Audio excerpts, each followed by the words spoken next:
চাঁদকে। আলহামদুলিল্লাহি রাব্বিল আলামিন, আসসালাতু আসসালামু আলা সাইয়্যিদিল মুরসালিন ওয়া আলা আলিহি ওয়া সাহবিহি আজমাইন। আলহামদুলিল্লাহ বলছি আবার। সুপ্রিয় দর্শক, যে যেখান থেকে দেখছেন সবাইকে স্বাগত জানাচ্ছি এমন একটা প্রসঙ্গে, এমন একটা আনন্দের সংবাদে। আমরা বিভিন্ন সময় নানাভাবে আপনাদের সামনে উপস্থিত হয়েছি, নানা প্রসঙ্গে কথা বলেছি, কিন্তু যে বিষয় নিয়ে আজকে আমরা কথা বলতে চলেছি, কথা বলবার আয়োজন করেছি, মহাবিশ্বের সর্বশ্রেষ্ঠ মানুষ আল্লাহ রাব্বুল আলামিন যাকে সৃষ্টি করেছেন সকল জগতের রহমত হিসাবে, যাকে আমাদের মুক্তির দিশা করেছেন, দিশারি করেছেন, আগের সকল নবী রাসূল যার আগমনের সুসংবাদ দিয়ে গেছেন, সেই মহামানব মহানবী সাল্লাল্লাহু আলাইহি ওয়াসাল্লামের মহাজীবনের পূর্ণাঙ্গ আলোচনা একটি আয়োজন আমরা করেছি এটিএন বাংলাতে। টেলিভিশনে প্রথমবারের মতো রাসূলের জীবনের পুঙ্খানু বিবরণ, বহুমাত্রিক বিবরণ আমরা আমাদের এই মাধ্যমে উপস্থাপন করব। আমরা এই যাত্রায়, আমাদের চিন্তায়, আমাদের দর্শনে, আমাদের বক্তব্যে কীভাবে রাসূলকে ধারণ করব, সেই বিষয়গুলো আরও বিস্তৃতভাবে বলবার চেষ্টা করব ইনশাআল্লাহ। সিরাতে রাসূল সাল্লাল্লাহু আলাইহি ওয়াসাল্লাম এই শিরোনামে ধারাবাহিকভাবে রসুল আকরাম সাল্লাল্লাহু আলাইহি ওয়াসাল্লামের জীবন নিয়ে একটা সিরিজ প্রচার করবে এটিএন বাংলা। এই খবর আমাকে আপ্লুত করেছে। আমাকে এই অনুষ্ঠানে আমার নিজেরও অংশগ্রহণ করার জন্য দাওয়াত দেওয়া হয়েছে। আমি মনে করি যে সাবজেক্ট ম্যাটার হিসেবে এর চাইতে গুরুত্বপূর্ণ আর কোনো বিষয় হতে পারে না। রসুল আকরাম সাল্লাল্লাহু আলাইহি ওয়াসাল্লাম সম্পর্কে একবার হযরত আয়েশা রাদিয়াল্লাহু তাআলা আনহাকে জিজ্ঞেস করা হলো যে রসুল ইসলাম কেমন ছিলেন। তিনি জবাবে বললেন, তুমি কোরআন পড়োনি। অর্থাৎ রসুল্লাহ সাল্লাল্লাহু আলাইহি ওয়াসাল্লাম ছিলেন জীবন্ত কোরআন। আমরা যদি কোরআন পাঠ করতে চাই, কোরআন বুঝতে চাই, যেটা আল্লাহর পক্ষ থেকে মানব জাতির জন্য দিক নির্দেশনা হিসেবে এসছে, মানুষ কিভাবে নিজেকে গড়ে তুলবে, কিভাবে পথ চলবে, সেটা জানতে হলে আমাদেরকে জীবন্ত কোরআনের কাছে যেতে হবে।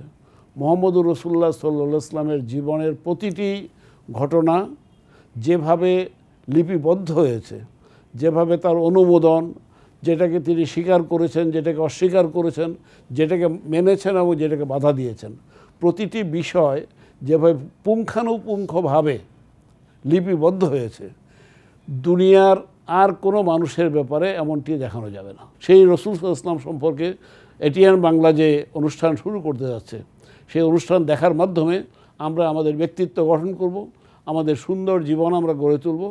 আমি এই অনুষ্ঠানের আবারও সার্বিক সাফল্য কামনা করি এবং এই অনুষ্ঠানের সাথে যারা যুক্ত হবেন, যারা আলোচনা করবেন, যারা এর পেছনে কলাকুশলী হিসেবে দায়িত্ব পালন করবেন, আমি তাদের সার্বিক কল্যাণ, তাদের সুস্বাস্থ্য এবং আল্লাহ তাআলা যেন এই প্রোগ্রামের ওসিলায় তাদেরকে যেন আল্লাহ তাআলা তাদেরকে সম্মানিত করেন, তাদের মর্যাদা বাড়িয়ে দেন এবং তাদের নাজাত দান করেন। আমি এই প্রার্থনা করি, এই দোয়া করি। সুপ্রিয় দর্শক, রাসূলুল্লাহ সাল্লাল্লাহু আলাইহি ওয়াসাল্লাম এক মহাজীবনের মালিক। আল্লাহ রাব্বুল আলামিন তাকে সম্মান দিয়ে, শ্রেষ্ঠত্ব দিয়ে, জ্ঞান দিয়ে, প্রজ্ঞা দিয়ে জীবনের সকল ক্ষেত্রে আমাদের সামনে উদাহরণ হিসেবে উপস্থাপন করেছেন, যেন আমরা তাকে মেনে চলতে পারি। আল কোরআন আল্লাহ নানাভাবে বলেছেন যে তিনি রাসূল হিসাবে কোনো ফেরেশতা পাঠান নাই, জিন পাঠান নাই, কোনো এলিয়েনকে পাঠান নাই। কারণ আমরা তখন অজুহাত দিতে পারতাম যে আমরা তো মানুষ, কীভাবে আমরা ফেরেশতাকে বা জিনকে অনুসরণ করব। আল্লাহ রাব্বুল আলামিন সেজন্য আপাদমস্তক মানুষ, পরিপূর্ণ মানুষ, একমাত্র পরিপূর্ণ মানুষ হিসাবে রাসূলুল্লাহ সাল্লাল্লাহু আলাইহি ওয়াসাল্লামকে আমাদের সামনে উপস্থাপন করেছেন। সেই রাসূলের জীবন আমরা ক্রমশ জানবার চেষ্টা করব এবং আমরা জানবার ক্ষেত্রে যেই ব্যাপারগুলোতে বেশি আলোকপাত করব, রাসূল ইসলামের জীবনের যেই সময়টা, যেই সময়কালটা, আমরা সেই সময়কালকে ধরে ধরে আগাবো। রাসূল ইসলামের পদচিহ্ন ধরে ধরে মক্কা মুআজ্জামান, মদিনা মুনাওয়ারার, হিজাজের এবং পারিপার্শ্বিক দুনিয়ার জীবনযাপনকে আপনাদের সামনে তুলে ধরবার চেষ্টা আমাদের থাকবে। রাসূলের পদচিহ্নে সিরাত। আমরা জানি যে আসলে সিরাত অত্যন্ত তাৎপর্যবাহী। এই কারণে সিরাতকে রাসূল ইসলামের পরবর্তী সময়ে এসে 100 হিজরির দিকে ওমর ইবনে আব্দুল আজিজ তিনি জামে আল উমাবি সিরিয়ার দামেস্কের মসজিদে সিরাতের পাঠ শুরু করেছিলেন, দুইজন সাহাবীকে তিনি সেখানে সিরাত পাঠের জন্য দায়িত্ব দিয়েছেন এবং সিরাতের মজলিস প্রতিষ্ঠা করেছেন। আশা করি এটিএন বাংলার এই সমৃদ্ধ আয়োজন একটি মজলিসের মতো করে সিরাত পাঠের একটি আসর হিসাবে জমে উঠবে। আমি নিজে ব্যক্তিগতভাবে এখানে কন্ট্রিবিউট করার ইচ্ছা রাখি এবং আমার সিরাতের যে অধ্যয়ন সেটিও একটি ভিন্ন, সেটি হচ্ছে স্থানভিত্তিক সিরা। আমরা মক্কা এবং মদিনায় রাসূলুল্লাহ সাল্লাল্লাহু আলাইহি ওয়াসাল্লাম বসবাস করেছেন এবং মদিনার বাহিরেও তিনি বেশ কিছু জায়গায় গিয়েছেন। সিরিয়ার জারাশ এবং বুসরা শহরে তিনি গিয়েছেন। বাহরাইন নামক একটি এলাকায় তিনি গিয়েছেন, যেটি সৌদি আরবের পূর্বাঞ্চলীয় আল কাতিফ এলাকা। এই সকল এলাকাগুলোতে রাসূলুল্লাহ ইসলামের যে বিভিন্ন স্মৃতিচিহ্ন এবং তিনি যেসব স্থানে গিয়েছেন সেগুলো সম্পর্কে আমাদের আলোচনায় খুবই কম উপস্থিতি রয়েছে। সেই বিষয়গুলো আমরা আশা করি আলোচনা করলে সমৃদ্ধ হতে পারবো। সুপ্রিয় দর্শক, আল্লাহ রাব্বুল আলামিন আমাদের জন্য তার পক্ষ থেকে যতগুলো নিয়ামত দিয়েছেন, রাসূল ইসলাম তার মধ্যে সবচেয়ে বড় নিয়ামত। একজন পুরুষ হিসাবে, একজন বন্ধু হিসাবে, একজন ব্যবসায়ী পার্টনার হিসাবে, বাবা হিসাবে, নানা হিসাবে, একটা মানুষের জীবনের যতগুলো পর্ব হতে পারে, রাসূল ইসলাম সবগুলো পর্বতে যেমন আদর্শিক দৃষ্টান্ত স্থাপন করেছেন, তেমন আদর্শিক দৃষ্টান্ত স্থাপন করবার জন্যই আল্লাহ রাব্বুল আলামিন আমাদেরকে আদেশ করেছেন। তো রাসূল ইসলামের জীবনের প্রিয় পদরেখাকে আমরা যদি অনুসরণ করতে চাই, রাসূলকে না জেনে কীভাবে অনুসরণ করব? আমরা সেজন্য আমাদের অনুষ্ঠানে নানাভাবে রাসূলের জীবনকে উপস্থাপন করতে চাইব। আমরা আগে বলেছি যে রাসূল ইসলামের পদচিহ্ন ভিত্তিক, সময় ভিত্তিক একটা বিশ্লেষণ আমাদের থাকবে। আমরা রাসূল ইসলামের ঘটনাক্রম বর্ণনা করব। রাসূল ইসলাম তার জীবনে জন্ম থেকে ইন্তেকাল পর্যন্ত সময়ে কীভাবে জীবনযাপন করেছেন, একটা নির্মোহ নিরপেক্ষ ঘটনার বিবরণ আমরা সেখানে দেওয়ার চেষ্টা করব। এটা একটা মডেল ছাড়া জীবনের বিশেষায়িত অনুশীলন সম্ভব না। বিশেষায়িত অনুশীলনের মানে কি? বৈশিষ্ট্য সম্পন্ন অনুশীলন। তো কতিপয় বৈশিষ্ট্য আমাদেরকে প্রকৃতি সরবরাহ করে, এগুলো আমাদের জীবনযাপনের জন্য, কিন্তু আমাদের জীবনকে মানবীয় গুণাবলী সম্পন্ন করে তুলবার জন্য আমরা কাকে অনুসরণ করব, কে আমাদেরকে পথের দিশা দেবে, এটা প্রত্যেক মানুষের জন্য দরকার। এবং প্রত্যেকেই চেতনে অবচেতনে কোনো না কোনো দিশা ফলো করে। নবী আলাইহিস সালামের জীবন আমাদের জন্য সেই দিশারই, এবং এটা আল্লাহ সুবহানাহু ওয়া তাআলা নিজেই ঘোষণা করেছেন। দেখেন আল্লাহ তাআলার বাণী ভঙ্গি আমরা দেখি, লাকাদ কানা লাকুম ফি রাসূলিল্লাহি উসওয়াতুন হাসানা। আল্লাহ তাআলা বলেছেন আবশ্যিকভাবে, অবধারিতভাবে তোমাদের জন্য, লাকুম তোমাদের জন্য। এই তোমরা মানে কি? এই তোমরা মানে বিশ্ব জগতের প্রত্যেক জন্মগ্রহণকারী শ্বাস বিশিষ্ট মানুষ। প্রিয় দর্শক, রাসূল ইসলাম হচ্ছেন মহাবিশ্বের সবচেয়ে বড় দার্শনিক। তার প্রত্যেকটি কাজের নেপথ্যে মানবিক চেতনার একটা বিশাল স্ফুরণ ঘটেছে। সেখানে তিনি মানুষকে জয়ী করবার জন্য, মানুষের কল্যাণকে নিশ্চিত করবার জন্য আল্লাহ রাব্বুল আলামিনের নির্দেশনা একদম পুঙ্খানুপুঙ্খ রূপে শতভাগ শুদ্ধতার সঙ্গে বাস্তবায়ন করার চেষ্টা করেছেন। ফলশ্রুতিতে তার কোনো একটি কাজ, কোনো একটি কথা, কোনো একটি মুভমেন্ট, কোনো একটি শোয়া বসা, ঘুমানো, কোনো একটা কিছুই অর্থহীন বা অনাবশ্যক না। সব কিছু আমাদের জন্য অনিবার্য। রাসূল ইসলামের প্রত্যেকটি কথার নেপথ্যে তাৎপর্য রয়েছে। রাসূল ইসলামের প্রত্যেকটা বক্তব্যের নেপথ্যে সুনিবিড় দর্শন রয়েছে, যেই দর্শন আমাদেরকে মানবিক চেতনায় উজ্জীবিত করবে, আমাদেরকে আরও বেশি পার্থিব পরকালীন জীবনে কল্যাণময়তার দিকে ধাবিত করবে, আমাদের মনোজগৎকে, আমাদের মানসিক ঔদার্যকে আরও বেশি স্বর্গীয় জ্যোতিতে, আল্লাহ রাব্বুল আলামিনের দেয়া নূরে উদ্ভাসিত করবে। সেজন্য রাসূল সাল্লাল্লাহু আলাইহি ওয়াসাল্লামের জীবনকে ধারণ করতে গেলে আমাদের তাকে অধ্যয়ন করা ছাড়া কোনো উপায় নেই। আমরা তাই উপস্থাপন করতে চাই আমাদের এই অনুষ্ঠানে ধারাবাহিকভাবে রাসূল সাল্লাল্লাহু আলাইহি ওয়াসাল্লামের জীবনের মহাদর্শন। মানব জাতি যখনই অধপতনের মুখোমুখি হয়েছে, তখনই পৃথিবীতে আম্বিয়া কেরাম এসেছেন এবং মানুষদেরকে সত্যের পথে আহ্বান জানিয়েছেন। তার মানে আমাদেরকে আলোর দিকে ডাকার জন্যে, অন্ধকার থেকে রক্ষা করার জন্যে নবী রাসূলের আদর্শের কোনো বিকল্প নেই, যেটা যুগে যুগে প্রমাণিত হয়েছে। এবং সর্বশেষ নবী মুহাম্মদুর রাসূলুল্লাহ সাল্লাল্লাহু আলাইহি ওয়াসাল্লাম এই কাজে উনি আমাদেরকে সত্যের পথে ডেকেছেন এবং তিনি 23 বছরের নবুয়ত জীবনে পুরোপুরি সফল ছিলেন। তো আমি মনে করি যে মানুষকে বিভিন্ন ধরনের যে আমরা সামাজিক অপরাধ জড়িয়ে পড়েছি, এর থেকে উদ্ধার করার জন্যে জাতি হিসেবে, উন্নত জাতি হিসেবে মাথা উঁচু করে দাঁড়ানোর জন্যে মানে মোহাম্মদুর রাসূলুল্লাহ সাল্লাল্লাহু আলাইহি ওয়াসাল্লামের জীবনী পাঠ এবং শোনার এবং অনুশীলনের কোনো বিকল্প নেই। এই জন্য এটিএন বাংলা যে উদ্যোগ নিয়েছে ধারাবাহিক রাসূলের জীবনের বিভিন্ন পর্ব নিয়ে আলোচনা করবে, বিভিন্ন দিক নিয়ে আলোচনা করবে, এটা একটা চমৎকার উদ্যোগ বলে মনে করি এবং বাংলাদেশের ইতিহাসে আমার মনে হয় কোনো টেলিভিশনে এই উদ্যোগ সর্বপ্রথম। আমিও নিজেও থাকতে চাই এর সাথে। দর্শক শ্রোতাকে বলবো আপনারা এই এটিএন বাংলার এই উদ্যোগের সাথে থাকুন এবং এই রাসূলের জীবনী থেকে জেনে নিজেকে গঠন করুন, পরিবার গঠন করুন। অনাগত ভবিষ্যতের বাচ্চাদের জন্য আমি মনে করি এটা খুব দরকার। আমরা জানি আল্লাহ রাব্বুল আলামিন প্রিয় রাসূলকে দিয়েছেন আল কোরআন। কোরআনের ব্যাখ্যা তিনি করেছেন সারা জীবন তার জীবন দিয়ে। আমরা যদি কোরআন বুঝতে চাই, ইসলামকে মানতে চাই, ইসলামের মূলীভূত চেতনা আর দর্শনকে ধারণ করতে চাই, আমাদেরকে অবশ্যই নবী জীবনের কাছে ফিরে যেতে হবে। আমাদের অসুবিধা হচ্ছে আমরা প্রতিদিন আল্লাহ রাব্বুল আলামিনের আদেশ মেনে প্রিয় নবীর প্রতি অসংখ্যবার দরুদ পড়ি।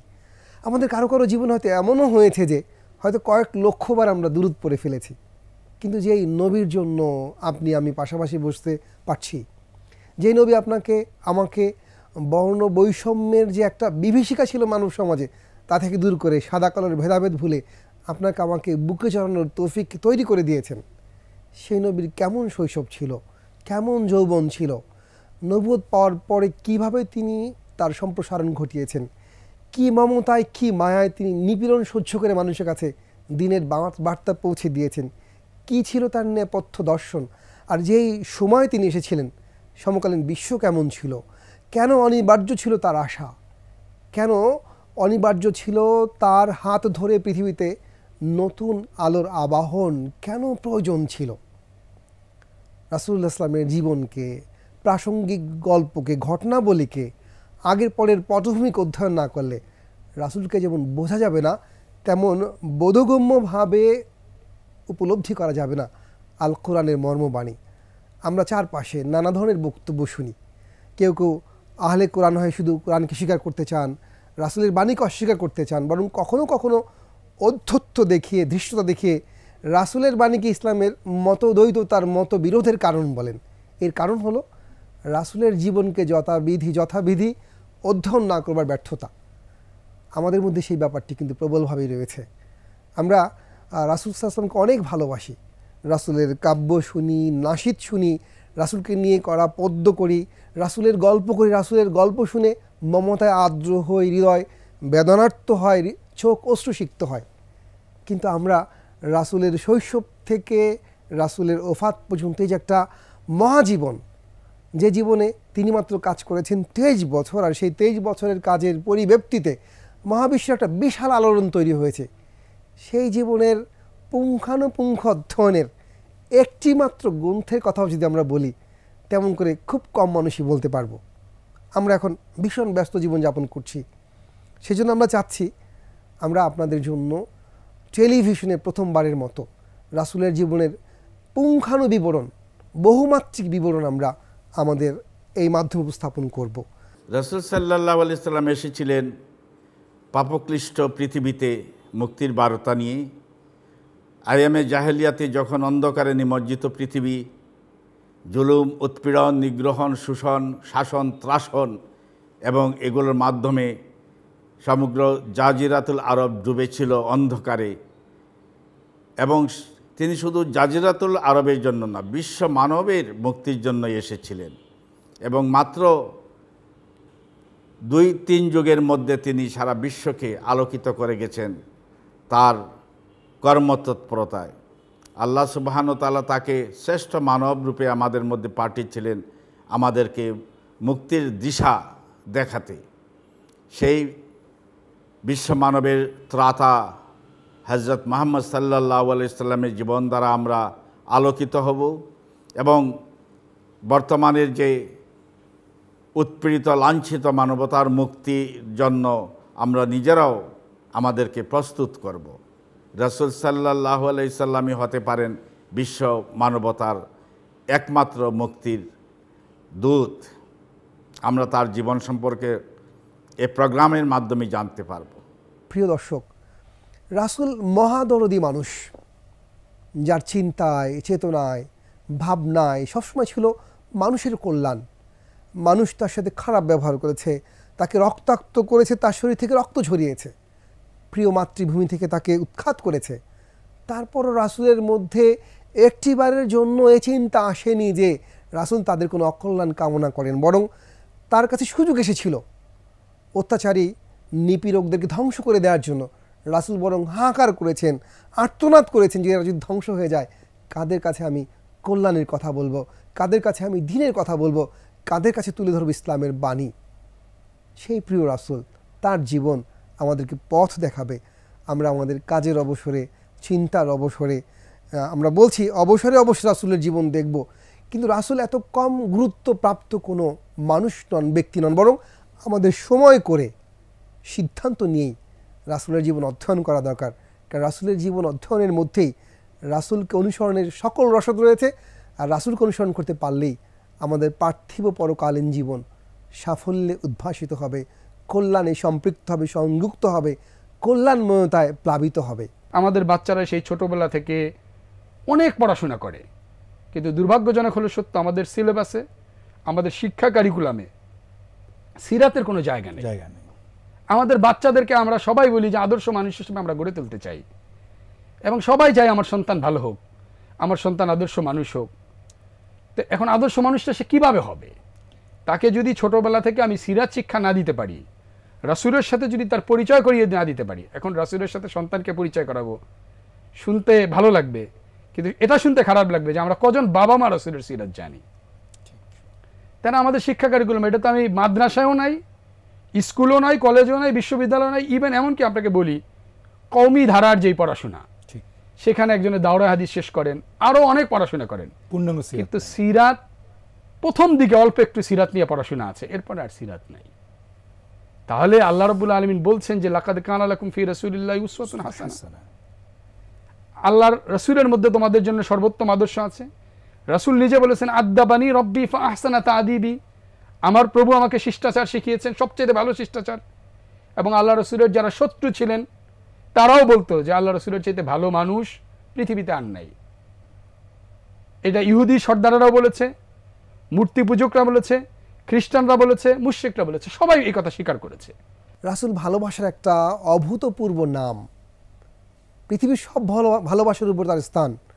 রাসূল নিজে বলেছেন লা ইউমিনু আহাদুকুম হাত্তা আকুনা আহাব্বা ইলাইহি, মুমিনই হতে পারবে না তোমরা যতক্ষণ না আমি তোমাদের ওয়ালাদের চেয়ে আর নাস আজমাইন, সব মানুষের চেয়ে বেশি তোমাদের কাছে হব।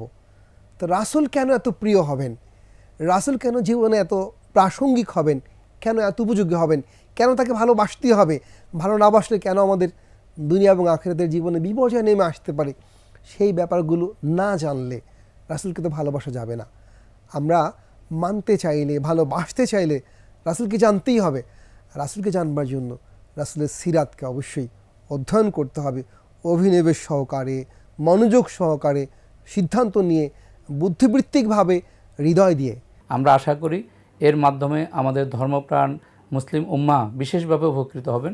বিশেষ করে যারা সিরাত রাসূল সাল্লাল্লাহু আলাইহি ওয়াসাল্লাম সংক্রান্ত বিষয়ে জানতে আগ্রহী, তারা এই অনুষ্ঠানমালার মাধ্যমে বিশেষভাবে সমৃদ্ধ হবেন। এবং আমি প্রত্যাশা রাখি যে এই অনুষ্ঠানের মাধ্যমে রাসূল ইসলামের জীবনের বিভিন্ন দিক, রাসূল ইসলামের শৈশব জীবন, কৈশোর জীবন, যৌবন জীবন এবং তার নবুয়ত লাভ এবং নবুয়ত পরবর্তী যে রাষ্ট্রীয় জীবন, আন্তর্জাতিক জীবনের সকল দিক এবং বিভাগের যে শিক্ষাগুলো, সেগুলো সব এই অনুষ্ঠানের মাধ্যমে চমৎকারভাবে ফুটিয়ে তোলা হবে এবং সেগুলি মানুষ চমৎকারভাবে উপকৃত হবে, এই বিশ্বাস আমার রয়েছে। এবং আমাদের সম্মানিত যারা শ্রোতা রয়েছেন, যারা দর্শক রয়েছেন, তাদের প্রতি বিনীতভাবে অনুরোধ থাকবে যে এই প্রোগ্রামটি যদি আপনারা নিয়মিতভাবে দেখেন তাহলে বিশেষভাবে উপকৃত হবেন। সেই আলোকের কথা, সেই ব্যক্তির কথা, সেই মহামানবের কথা জানার জন্য আমরা তাকে অধ্যয়ন করব।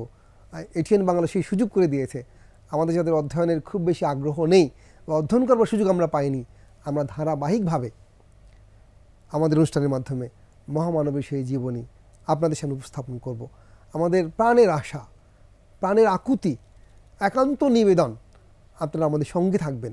কারণ আমরা এটাকে শুধু একটি অনুষ্ঠান মাত্র মনে করছি না, আমরা মনে করছি এটা একটা আমাদের জীবনের শ্রেষ্ঠ কাজ, যে কাজটি কোনোভাবে যদি আপনার হৃদয়ে আলোড়ন তুলতে পারে, আপনার চিন্তার জগতে অনুমাত্র ছাপ ফেলতে পারে একজন সঞ্চালক হিসেবে, রাসূলের জীবনে একজন ক্ষুদ্র গবেষক হিসেবে নিজেকে সার্থক মনে করব। এই চমৎকার উদ্যোগের সাথে ইনশাল্লাহ আমি সবগুলা পর্বই দেখার চেষ্টা করব। আমি আশা করি যে আপনারাও এটিএন বাংলার সাথে থাকবেন এবং এটিএন বাংলার উদ্যোগে মহানবী সাল্লাল্লাহু আলাইহি ওয়াসাল্লামের পূর্ণাঙ্গ যে সিরাত প্রচারিত হবে আপনারা সেটুকু দেখবেন সবাই, এবং শুধু দেখা নয় এবং সেই প্রামাণ্য দলিলের মাধ্যমে আপনাদের বাস্তবিক জীবনে, আমাদের বাস্তবিক জীবনে আমরা যেন নবীর আদর্শকে ধারণ করতে পারি, আমি সেই উদাত্ত আহ্বান আপনাদের সকলের প্রতি রাখছি এবং আবারও এটিএন বাংলা কর্তৃপক্ষকে আমি আন্তরিকভাবে ধন্যবাদ দিচ্ছি। প্রিয় ভাই এবং বোনেরা, আমরা স্বনির্বন্ধ অনুরোধ করি, আসুন আমরা সময় করে আমাদের যে অনুষ্ঠান সিরাত রাসূলুল্লাহ সাল্লাল্লাহু আলাইহি ওয়াসাল্লাম সেলুলারের পর্দায়, টিভি পর্দায়, অনলাইন অফলাইনে বাংলা ভাষায় সর্বপ্রথম পূর্ণাঙ্গ ধারাবাহিক জীবনী উপস্থাপনের যে চেষ্টা, আপনারা তাতে সম্পৃক্ত হলে, সংযুক্ত হলে, তার সাথে নিজেদেরকে বেঁধে ফেললে আমাদের আয়োজন সার্থক হবে। আল্লাহ রাব্বুল আলামিন আমাদের সবাইকে মহামানবের জীবন থেকে যতভাবে সম্ভব সবচেয়ে ভালো গুণগুলো, সবচেয়ে ভালো দিকগুলো, সবচেয়ে ভালো দর্শনগুলো, ভালোবাসার সবচেয়ে সুন্দর মুহূর্তগুলো, পারিবারিক জীবনে, রাজনৈতিক জীবনে, ব্যক্তি জীবনের সবচেয়ে মোহনীয় জিনিসগুলো, উপাদানগুলো গ্রহণ করে নিজেকে সমৃদ্ধ করবার, সমাজকে সমৃদ্ধ করবার তৌফিক দান করুক। মহানবী সাল্লাল্লাহু আলাইহি ওয়াসাল্লামের জীবন ব্যবস্থা